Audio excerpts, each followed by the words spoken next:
dans un premier cas, et c'est dans la majorité des cas, elle peut être proposée par le gouvernement.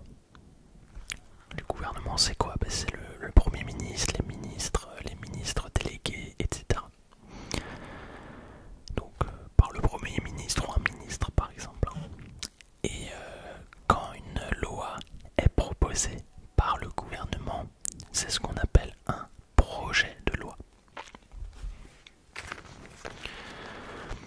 Et dans un projet de loi, le ministre concerné rédige ce qu'on appelle un avant-projet de loi.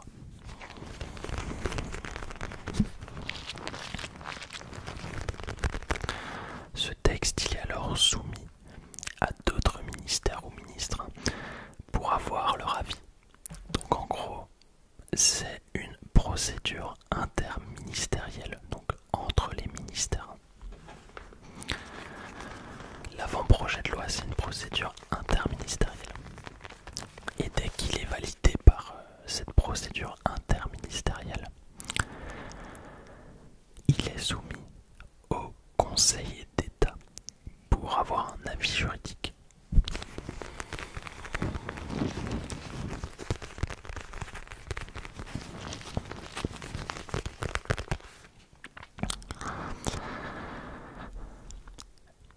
Et ce Conseil d'État, il va servir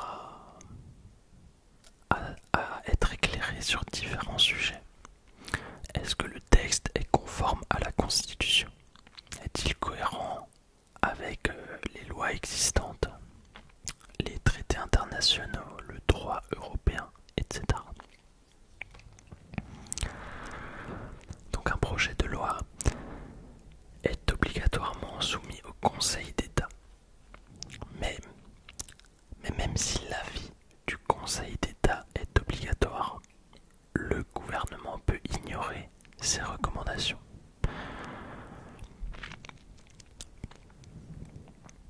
Par exemple, si un projet de loi est défini comme inconstitutionnel par le Conseil d'État, c'est un peu bizarre je sais, mais le gouvernement peut malgré tout décider de l'adopter au Conseil des ministres et de le déposer devant le Parlement. Ouais, je te l'accorde, je t'avoue que c'est très bizarre. Squelette, squelette, coquelicot, coquelicot,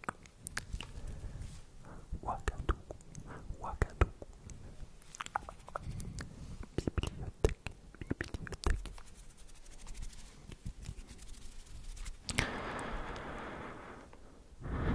C'est vrai que c'est bizarre parce qu'après des parlementaires peuvent tout à fait saisir le Conseil constitutionnel qui peut alors annuler tout ou une partie de la loi. C'est un peu jouer au poker en gros, si tu suis pas les recommandations du Conseil d'État. Enfin bref.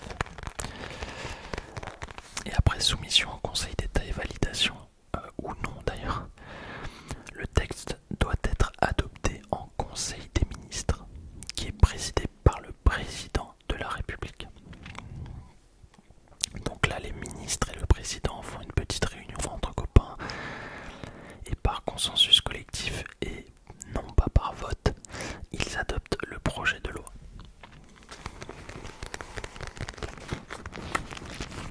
C'est grosso modo ce qui se passe, on va pas rentrer dans tous les détails. Surtout pour les... Je crois que c'est au collège en 4ème ou en 3ème. Non, c'est en 3ème que tu dis ça.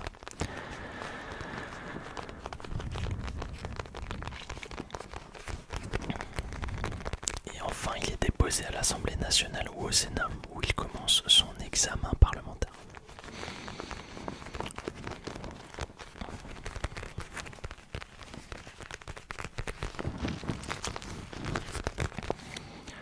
Donc si je résume dans ce premier cas, c'est-à-dire dans le cas d'un projet de loi,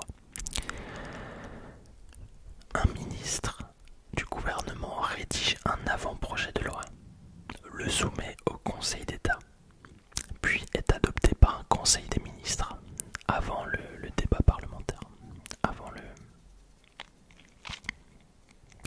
le déposer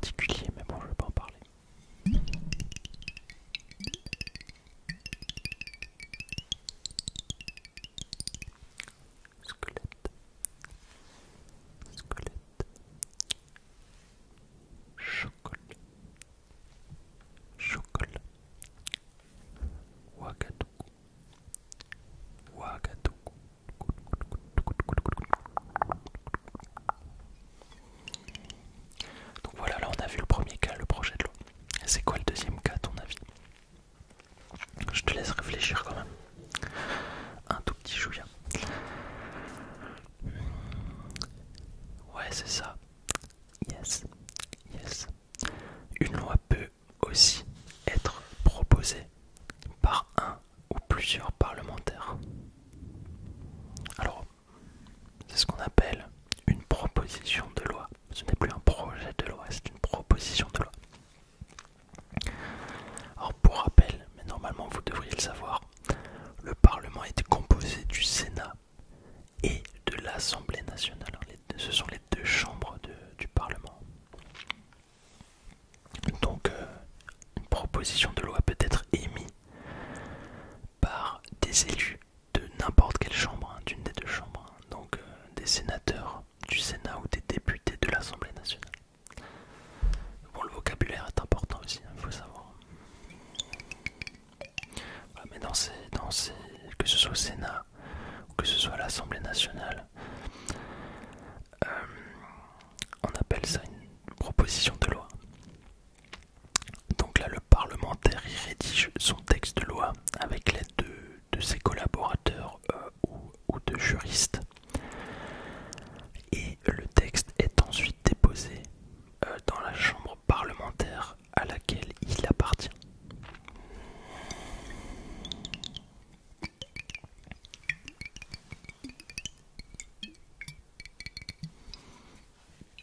Donc plus précisément, il est officiellement présenté donc soit à l'Assemblée nationale, soit au Sénat en fonction de son origine. Bon, c'est logique. Ensuite, il doit être inscrit à ce qu'on appelle l'ordre du jour pour pouvoir être débattu. En fait, l'ordre du jour, c'est tout simplement la liste des sujets que la Chambre va traiter lors de ses séances, tu vois. Et un texte ne peut être examiné que s'il figure dans cet ordre du jour, dans cette liste officielle. Je te propose de regarder l'écran vite fait, si ça te dérange pas, sinon tu peux te détendre, y a pas de souci. Mais là, tu vois, j'ai pris une capture d'écran de mon ordinateur. Et si tu te rends sur ce site-là, que je te mettrai en description, www.assemblée-nationale.fr, agenda au pluriel, /les-agendas, tu pourras te rendre sur la page les agendas et à chaque ligne correspond à une réunion, tu vois, d'une commission parlementaire avec ses ordres du jour. Et si je clique sur voir l'ordre du jour, je peux voir les sujets qu'ils sont traités, tu vois. Et là on voit qu'ils ont traité par exemple un sujet militaire ou encore un sujet qui porte sur la refondation de Mayotte. Voilà. Tout ça c'est officiel, voilà. Et c'est accessible, hein, c'est public.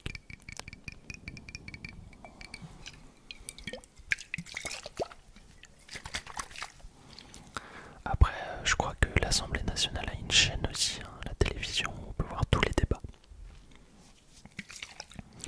Je vous avoue que j'ai regardé quelques débats. Et franchement, ça fait peur, hein, mais franchement, les débats font peur. Genre, 95% du temps, les arguments ils sont illogiques ou ce sont juste des petits éléments. Enfin, je trouve ça aberrant quand même. Mais ça vient de tous les partis politiques. Hein.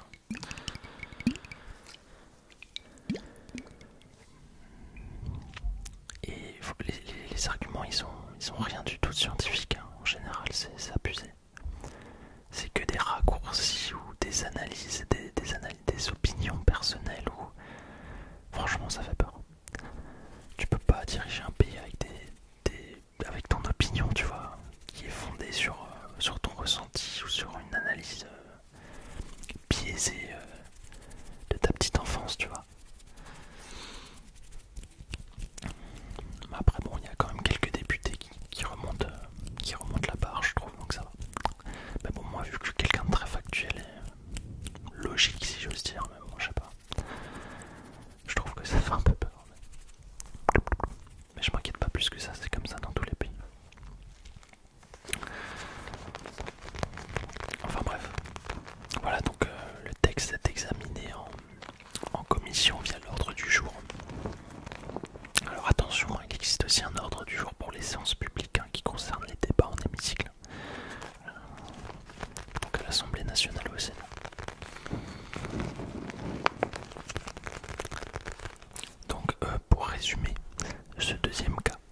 que c'est entre 80 et 90% des cas, c'est un projet de loi du gouvernement. Donc les propositions de loi sont assez rares finalement.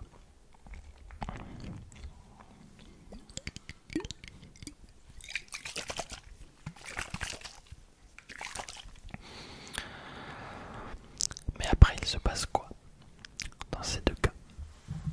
En fait, le texte, il passe ensuite au débat public en séance dans l'hémicycle, dans la chambre où il a été déposé, au Sénat par exemple. Le texte est débattu, il est amendé, puis il est adopté.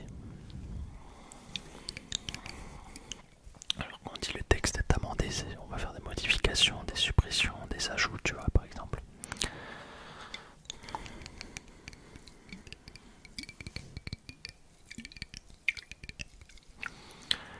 Et une fois voté au Sénat, la proposition de loi est transmise à l'Assemblée nationale.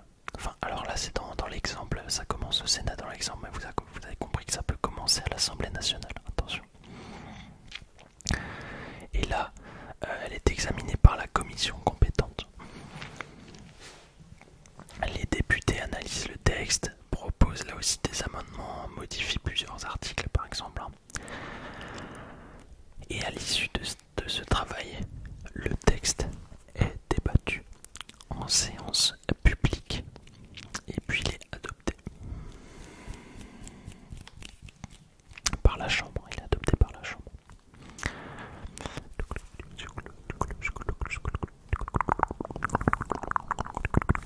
Il retourne ensuite au Sénat. Les sénateurs en désaccord avec certaines modifications apportées, par exemple, rejettent ces changements et reviennent à leur version initiale du texte. Et ce désaccord entre les deux chambres déclenche ce qu'on appelle une navette parlementaire, qui peut se répéter plusieurs fois. En fait, il n'y a pas de limite stricte à cette navette au nombre d'allers-retours entre les deux chambres, que ce soit pour un projet de loi ou une proposition de loi. Mais dans la pratique, au bout de 2 lectures par chaque chambre, donc 4 lectures au total, une commission mixte paritaire, ce qu'on appelle CMP, une commission mixte paritaire peut être convoquée pour mettre fin à la navette afin de trouver un compromis. En fait, une commission mixte paritaire, c'est une réunion composée de 7 députés et 7 sénateurs. Et son objectif, c'est de trouver un compromis sur une version commune du projet ou de la proposition de loi. Et si la CMP parvient à un accord, le texte de compromis est soumis à un vote final dans les deux chambres.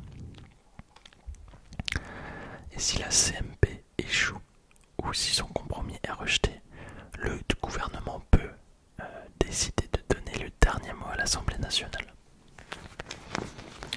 Donc l'Assemblée nationale a plus de pouvoir que le Sénat là-dessus.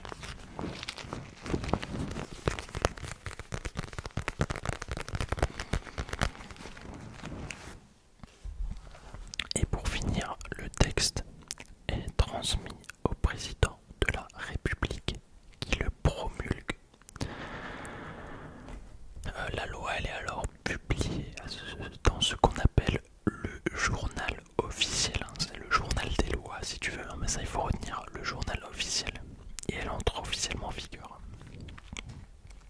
Mais attention quand même, parce que même après l'adoption d'une loi, le Conseil constitutionnel peut être saisi par 60 députés ou 60 sénateurs pour vérifier sa conformité avec la Constitution.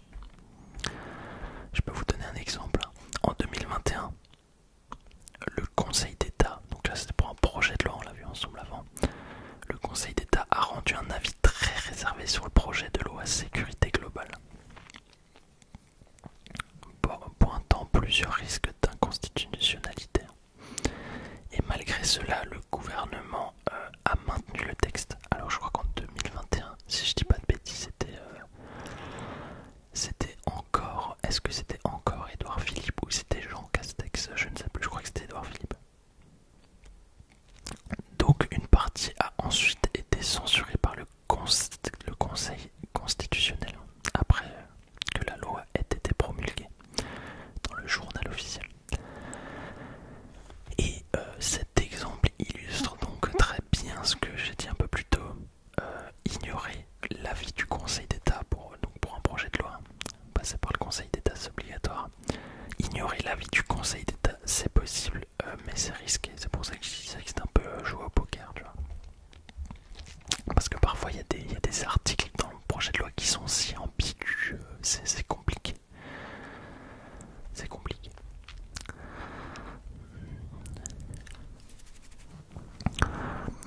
Voilà. Tu sais maintenant comment une loi est votée en France dans ses grandes lignes. J'espère que la vidéo t'a plu. N'hésite pas à liker du coup si t'as kiffé. Les likes je prends. Et par contre les abonnements, vous le savez, si tu regardes juste une vidéo de par mois, c'est pas la peine de t'abonner, tu peux chill